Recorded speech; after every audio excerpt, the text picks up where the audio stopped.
September 11th deeply affected people far beyond New York and Washington. The attack sent shockwaves around the world, a global reaction that triggered a spike in a network of scientific instruments, just like a seismograph during an earthquake. Each of those showed a similar pattern of change during that day. Retired Princeton scientist Dr. Roger Nelson believes the emotional focus of millions of people on a single event like 9/11 may form a global consciousness. Does consciousness interact directly with the physical world? To answer that question, Dr. Nelson and his colleagues deployed dozens of instruments around the world, random number generators. Basically, they're electronic coin flippers. Instead of heads or tails, each generates a 1 or a 0 200 times a second. If you flip a coin 100 times, you'd expect a result of about 50-50, 50 heads and 50 tails. But what if every time you flipped that coin, it came up heads? Not once, not twice, not 50 times, but 60, 70, or even 80, all of them heads. We do that every second at each of, now we have about 65 places around the world. When truly random, the line of data wanders back and forth around 50-50 in a pattern the researchers call a drunkard's walk. And then on 9/11, it begins not being a drunkard's walk. It goes like this for 2 days. It may sound bizarre, but Dr. Nelson and his team have been at this for the better part of a decade. The first spike showed up in 1997 with the death of Princess Diana. Other events like the Concorde crash, the Madrid train bombing, and the Pope's funeral all registered on those random number generators. But early on the morning of September 11th, the data went off the charts. Several hours before the first plane hit.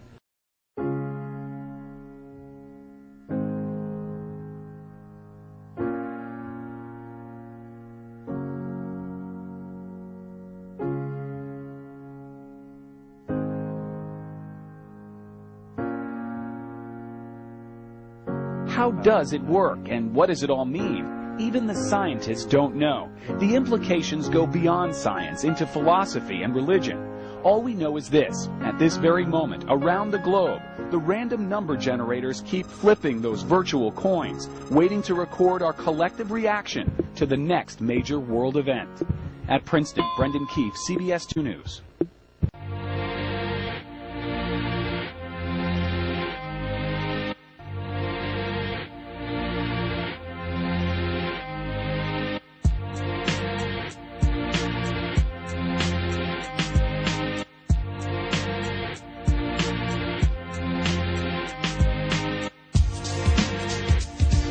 The secret is that we have tremendous power, and we do not realize our power, and this is the biggest secret because the authorities are frightened and scared that if human beings were really able to access their power, then the genie is really out of the bottle. Absolutely. They would lose their hold over us. Absolutely. And they would, they would never be able to get their hold back, and therefore that's why there is this multifaceted operation to dumb us down, to keep us entertained with reality shows and baseball games. In my dreams, I'm dying all the time. Then I wake, it's kaleidoscopic mind.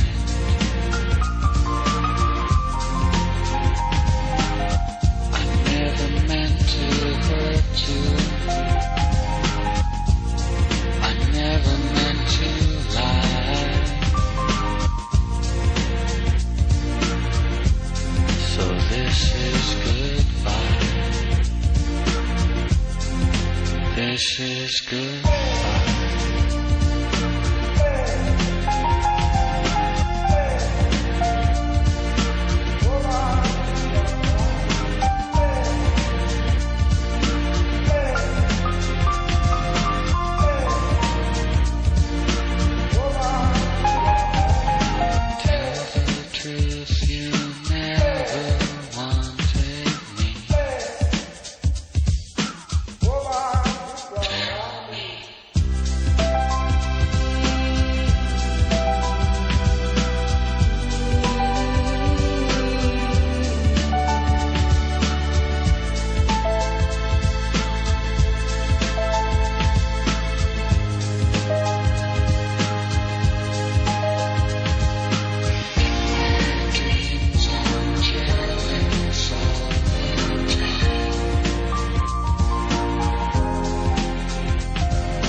Do not try and bend the spoon. That's impossible.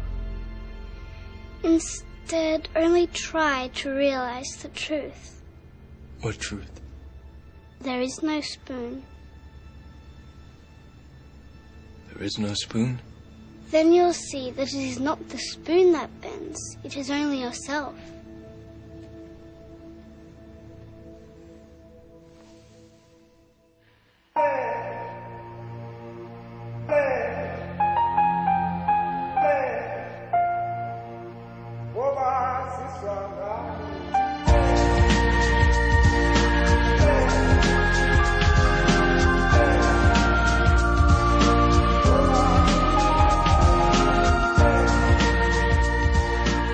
There are no miracles, no such thing.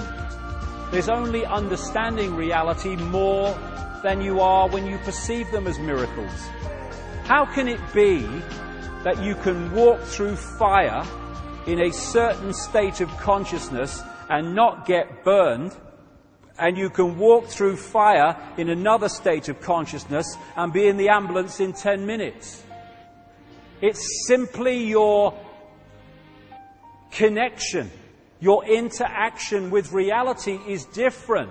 If you believe, and it's programmed into the software, that if you put your hand in fire it will burn, it will burn. But if you can go to another level of consciousness that's beyond that, then you can walk through fire and not get burned, as many people do. That's not a miracle. It's just decoding reality in a different way. And we have the potential to decode a sodding paradise, which is why this has been kept from us.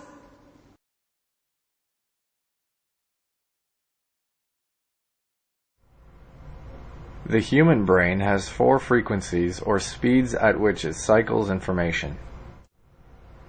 90% of individuals live their entire waking lives in only one of these frequencies, and that frequency just so happens to be the least effective one for harnessing the true power of the mind.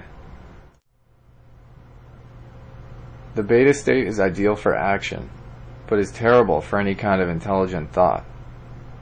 The reason that most people live their lives in this state is because of the constant stream of fear they are put in, as well as the consumption of neurotoxins.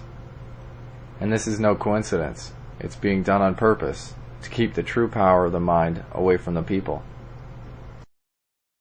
The alpha rhythm is the most effective frequency for thought. It is the key that unlocks the door to the creativity and imagination of the right brain. It has been proven to reduce negative thoughts and emotions, reduce stress, heighten your intuition, enhance study and memory abilities, and improve your communication and rapport with others. The theta brainwave state is a state of heightened emotions. Alpha and theta waves together can induce a state of super learning, where one learns information at a strikingly quicker rate. Children have significantly higher amounts of theta waves than adults do. It is these theta waves that allow them to say what's on their mind and live without fear of trying something new. Entering into the theta brainwave state is what will allow us to access our extrasensory perception